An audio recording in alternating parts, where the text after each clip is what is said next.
Good day mga kanegosyo. Ang topic pala natin ngayon tungkol sa commodities. Ano ang commodities at paano to kumikita? Hanggang bukas mga kanegosyo, ang topic natin is commodities. At kumbaga itong buong linggong to, puro commodities yan mga kanegosyo. Ang example ko sa inyo, kalabasa, pampalinaw ng mata. Ito kung nagsisimula ka palang magnegosyo, tapusin mo tong video ko sigurado, marami ka matututunan. Ito yung mga hindi ko alam nagsisimula pala ako magnegosyo.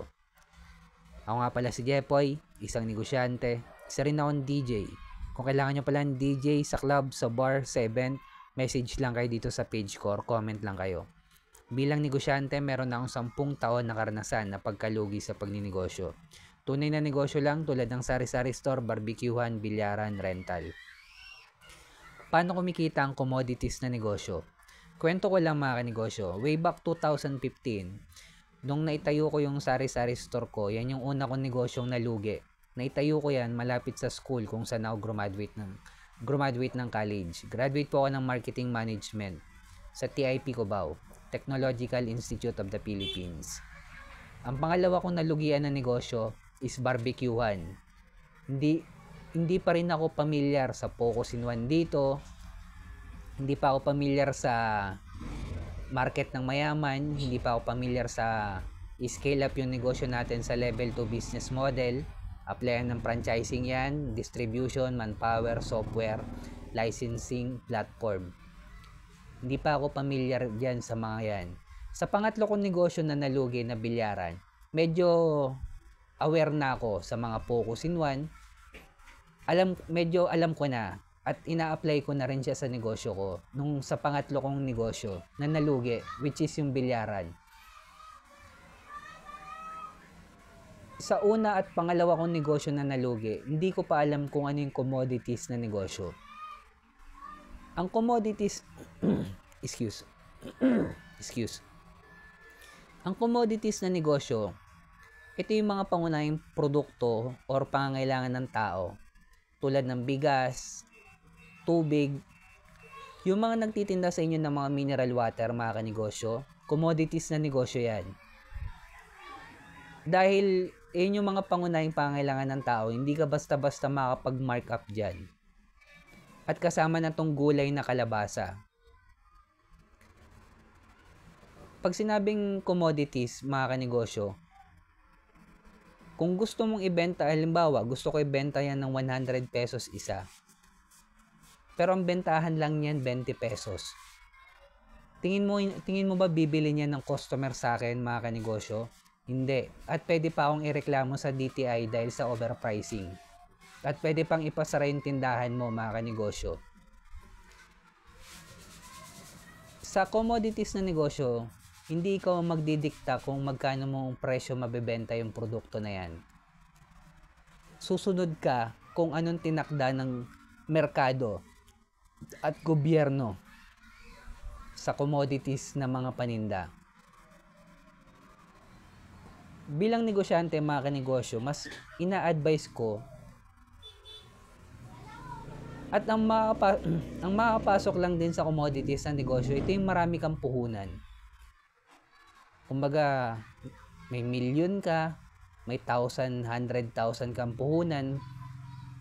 At syempre, possible din na malugi ka. Kasi nga, tulad ng kalabasa, pag hindi mo siya nabenta, pwede siya mabulok.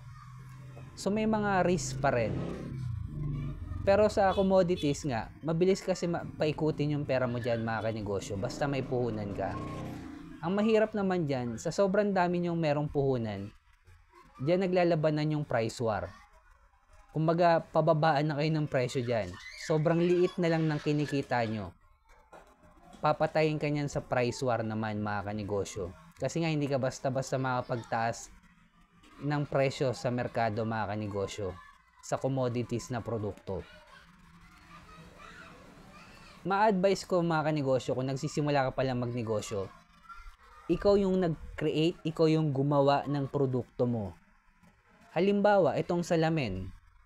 Ikaw yung gumawa ng salamin na to, tatakan mo ng brand mo na Boss Jepoy, halimbawa, ikaw yung nag-create sa community mo, meron kang community pinaglilingkuran, Binenta mo to sa kanila at alam mo malupit yung pagkakagawa mo.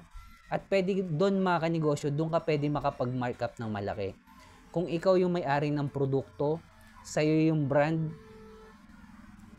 ikaw yung nag-create, tapos may community kang pinaglilingkuran, malupit yung ginawa mo.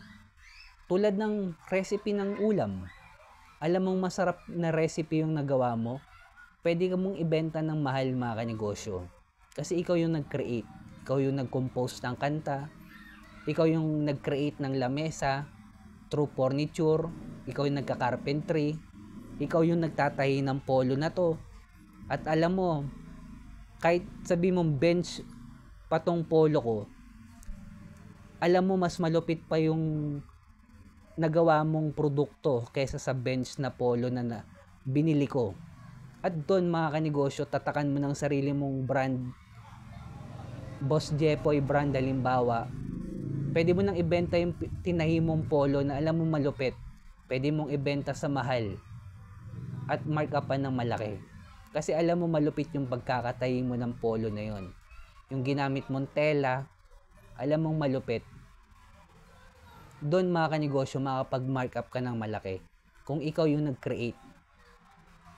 At syempre, focus in one, hanapin ang community ng mayaman, scale up sa level 2 business model yan.